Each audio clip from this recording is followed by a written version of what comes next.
Everyone, Assalamu alaikum. This is Muhammad Arhad Ahmed, and I'm a student of Rajshahi University, Department of Banking and Insurance.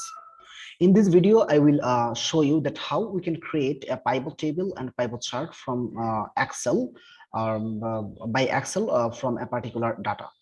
Okay, now one question may arise that what is the purpose of creating the pivot table and pivot chart?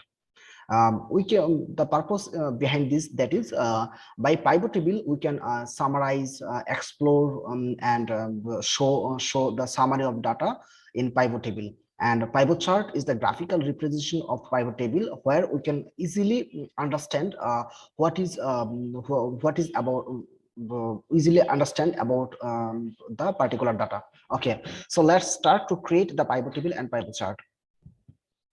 So this data we take to create a pivot table and then pivot chart. Okay, so click on any of the cell, then go to insert, then select the pivot chart and select the pivot chart and table. Okay, so now table range. So this is already selected. If this was not selected, then I have to go this point and select this manually.